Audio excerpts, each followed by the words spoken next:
이 정도는 알아야 하는 취업 뉴스 경력변호 전문가 신현종입니다.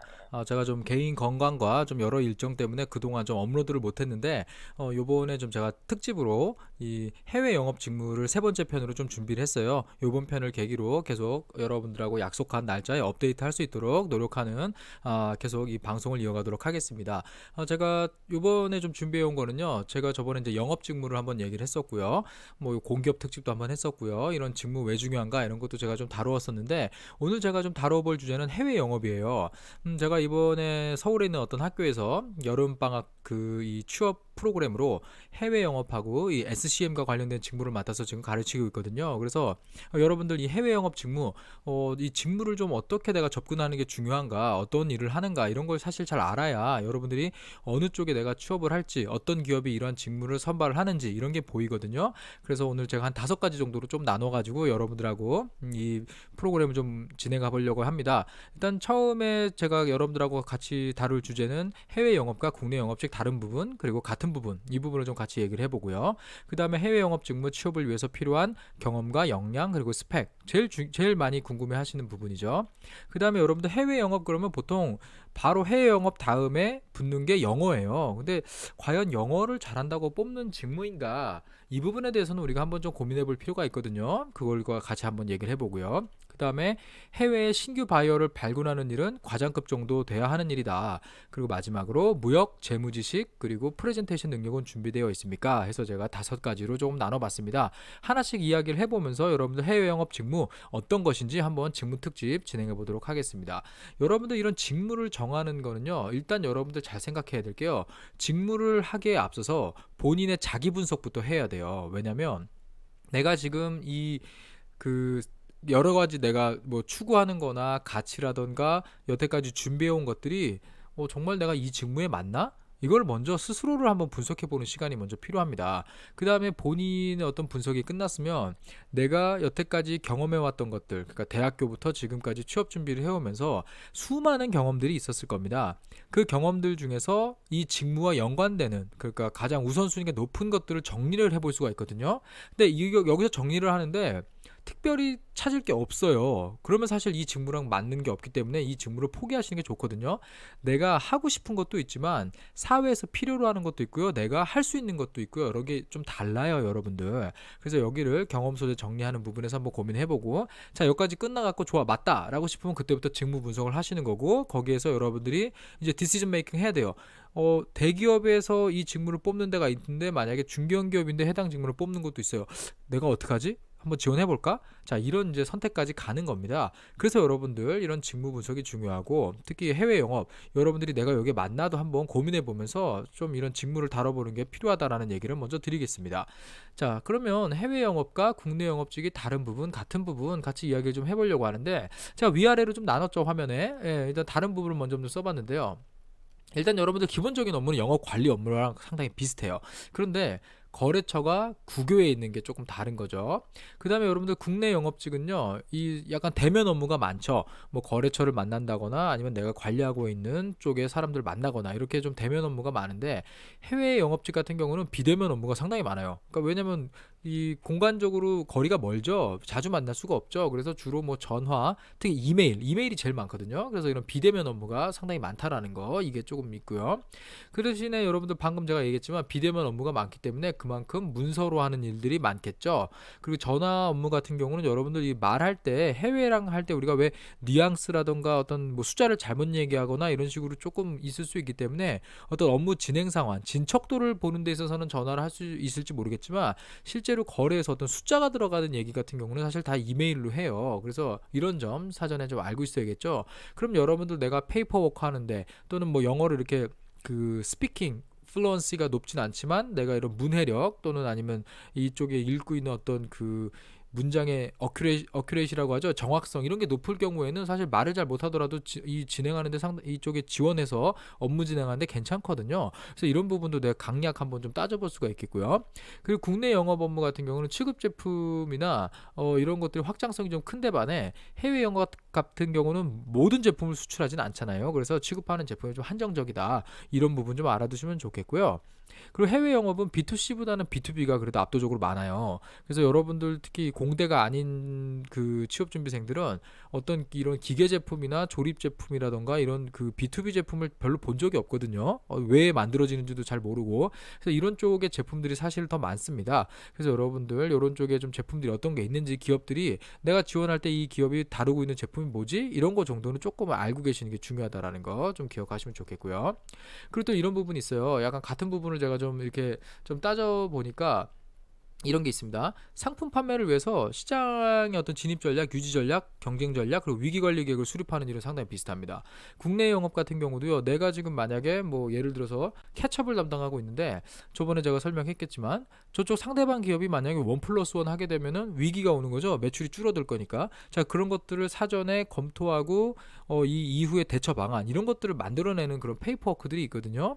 자, 이런 업무는 사실 똑같습니다. 근데 이제 국제 좀 이런 해외 영업은 약간 국가 간 일이다 보니까 국내에서는 사실 무슨 내전 뭐 물류가 갑자기 뭐 막힌다거나 이런 일은 없는데 외국에서는 사실 그런 일이 있을 수 있잖아요. 뭐 해적이 나타나서 배를 탈취하거나 그렇기 때문에 뭐 여러 가지 조금 더 뭐 볼 수 있는 게 많겠지만 기본적인 업무는 비슷하다. 이런 거 좀 알아두시면 좋겠고요. 그리고 거래가 이루어질 수 있도록 상품에 대해서 사전에 좀 파악하고 거래처의 제한을 검토하는 능력이 요구되죠. 그래서 일단은 기본적으로 상대 어떤 우리 쪽에 가지고 있는 거 저쪽에서 필요로 하는 거 우리랑 바꿀 수 있는 거 이런 것들을 좀 잘 보시는 능력이 상당히 필요해요. 그래서 상대방이 어떤 페이퍼를 왕창 줬을 때 그걸 보고 이쪽에서 뭘 지금 원하는 건지 어떤 내용들을 빨리 파악하는 능력이 상당히 필요하겠죠. 그 다음에 계약에 따른 어떤 결제 대금 관리 이런 거 당연하고요. 자, SCM 여러분들 자 우리 회사가 본사는 한국에 있지만 공장이 중국에 있을 수도 있잖아요. 그죠? 그러면 중국에 공장이 있기 때문에 이 제품을 만약에 저쪽 그 해외로 다른 데로 또 나가야 돼요. 그러면은 그 전체적인 그 나라의 뭐 관세법, 무역 그리고 뭐 물건이 어떻게 가서 무슨 뭐 이렇게 설계되는 방식 모든 부분에서 여러분들이 사실은 다 보셔야 된다는 거거든요. 그래서 서플라이 체인 매니지먼트 쪽에 당연히 기본적인 걸 알고 있어야겠죠. 자, 그다음에 고객 거래처와의 지속적인 영업 관계를 유지하기 위해서 요구하는 것들을 계속 보는 거 이런 거 당연히 중요하다는 거 여러분들 기억하시면 좋겠습니다. 자, 그러면 두 번째 해외 영업 직무. 자, 취업을 위해서 필요한 경험과 역량 스펙 뭐가 있느냐? 자, 여러분들 제가 RPA라는 걸 얘기를 하고 싶어요. 일단 RPA가 뭐냐면요. 로보틱 프로세스 오토메이션인데 이 사실 우리가 업무를 하면서 반복적으로 계속적으로 이렇게 그 불필요하게 발생하는 일들이 많이 있어요. 이런 것들 그러니까 상당히 단순하고 너무 불필요한 일인데 계속적으로 해야 되는 업무 이런 것들이 있거든요. 이런 것들을 사실 요즘은 그 컴퓨터 프로그램과 AI가 또 요즘은 이 RPA가 만나거든요. 그래서 내가 업무에 집중하지 못하게 만드는 여러 가지 것들을 걸러주는 그런 어떤 그 사무 자동화의 기술이에요. 근데 이런 것들이 지금 계속적으로 해외 영업 직무 쪽에도 많이 들어오겠죠. 그래서 이런 것들이 막 들어오는데 해외 영업은 어떻겠어요? 사람이 기본적으로 하는 일이거든요. 영업 업무도 마찬가지예요. 그래서 여러분들 앞으로 없어질 직업 쭉 나오면 영업이 제일 안 없어질 거라고 나오잖아요. 결국은 사람이 만나서 하는 일이 포함되어 있기 때문에 사무 업무에 대한 기본적인 역량이 있다면 사실 뭐 사람을 만나니까 대인관계 능력, 문제 해결 능력 이런 게 좀 필요하겠죠. 그래서 이런 RPA 기술이 발전하면서 다른 일반적인 사무 업무들은 많이 줄어들고 있죠. 특히 뭐 재무 이런 거 많이 줄어들었잖아요. 인사 업무도 최근에 요즘 채용도 AI가 한다고 하잖아요. 바뀌고 있는데 하지만 이런 영업과 관련된 직무는 절대 그렇지 않습니다. 특히 해외와 관련한데 여러분들 전화했는데 AI가 뭐 챗봇이 받고 이러면 기분 나쁠 거 아니에요. 그렇기 때문에 이쪽은 절대 없어지지 않는다. 기억하시면 좋겠고요. 그래서 어떤 이런 그 자동화된 기술에 영향을 받지 않는다라는 거 기억하시면 좋겠고요. 그렇게 되면은 사람이 할 수 있는 어떤 역량과 이런 쪽에 대해서 당연히 좀 얘기를 더 많이 해야겠죠. 그 다음에 여러분들 어느 쪽든 사실 이런 인력 감소는 피할 수가 없죠, 여러분들. 그래서 여러분들 지금 국가 경계를 넘어다니는 자원, 기술, 자본, 인적 자원들을 이렇게 왔다 갔다 하는 비용이 아주 낮아졌죠, 예전보다. 그렇기 때문에 지금은 어떤 뭐 담당해서 많이 사람을 뽑는 게 아니고 한 사람이 어떤 이 제품이 출발을 해서 뭐든 그 내 최종 거래처의 고객한테까지 완전히 가는 과정 전체를 다 관리하고 이것들을 운영할 수 있는, 업무를 할 수 있는 사람을 뽑으려고 하겠죠. 여기서 여기까지 너가 하고 여기서 여기까지 너가 하고 저기서 저기까지 너가 해라. 이런 식으로 사람 더 이상 이 해외 영업을 하지는 않습니다, 여러분들. 그래서 전체적으로 이 업무에 대한 그 전체 프로세스를 다 이해하고 활동할 수 있는 사람을 뽑겠죠. 그래서 여러분들이 이렇게 전체적으로 큰 그림을 보고 여러 가지 그 복합된 업무를 동시에 수행할 수 있는 능력, 이런 것들에 대해서 여러분들이 경험을 좀 준비해 본다면 해외 영업 취업을 하는 데 있어서 여러분들이 이런 지금 현재 이 사람을 뽑고자 하는 쪽에서 이 친구 괜찮겠다, 업무 다 잘할 수 있겠다, 여러분들 생각해 보십시오. 그러한 경험이 있는 사람들이요, 복잡하고 다양한 업무, 그리고 배울 게 많은 업무에 투입을 했을 때 그 친구 바로 일은 못하겠지만 가르쳐서 빠른 시일 내에 현업자와 비슷한 역량을 발휘해 줄 수 있겠는가, 이걸 보지 않겠습니까? 그래서 여러분들 그거와 관련된 경험들을 잘 먼저 정리해 두는 것이 중요하다, 이런 거 기억하시면 좋겠습니다. 자, 그 다음에 영어. 사실 해외 영업에 대해서 이야기를 하면 영어만 잘하는 친구들이 많이 와요. 그런데 영업, 그럼 과연 여러분들 영어만 필요할까요? 생각을 좀 해보세요. 물론 영어도 물론 중요합니다. 그리고 보통 현직에 계신 분들이 그런 말을 많이 해요. 야, 영어만 잘해두면 이쪽 다 들어올 수 있어. 절반은 맞고 절반은 틀리거든요. 이런 여러분들 사실 영어를 잘한다고 뽑는 직무는 절대로 아닙니다. 왜냐면 여러분들 당장 우리 가까운 중국이나 일본만 가보세요. 예, 영어 못해요. 예. 그런데 제가 한번 예를 들어볼게요. 우리 회사 중국 법인에 여기 뭐 물품이 두바이로 가요. 아까도 잠깐 얘기했지만, 자, 생산에서 두바이까지 납품될 동안 모든 업무를 담당한 사람 누구죠? 해외 영업자죠. 자, 그러면 최소한 구매, 물류, 무역 영어, 최소 세 가지 업무 기술도 알고 있어야 되고요. 자, 중국 법인이랑 얘기하려면 한국 사람하고 얘기할 수도 있겠지만 또 중국어 뭐 이런 부분도 좀 필요할 수도 있겠고요. 이 경우에 따라서는. 그리고 두바이를 수출한다 그러면 두바이 현지 영업 거래처하고도 또 약간의 관계가 있을 거 아닙니까? 그래서 이러한 것들을 종합적으로 다 알고 있는 이런 것들이 좀 필요하거든요. 근데 여기서 보면은 무역 지식도 상당히 많이 들어가겠죠. 그리고 구매나 물류 지식 좀 가지고 계세요? 영어만 잘한다고 필요한 이쪽에 직무를 할 수 있는 건 아니에요. 최소한 이 지금 제가 얘기했던 이 그 영어 업무 기술이 있어야 되기 때문에 단순하게 영어만 잘한다고 해서 뽑는 직무는 아니다. 그러면 왜 영어를 중시할까요? 그 이유를 좀 찾아보면 이런 거예요. 은행에서 외환 거래를 하는 경우가 있거든요. 여러분들 기업들이요, 아무 은행이나 이 외환 거래를 할 수가 없습니다. 법적으로 외환을 할 수 있는 주거래 은행을 지정해 놓고 그 한 곳에서만 업무를 할 수가 있어요.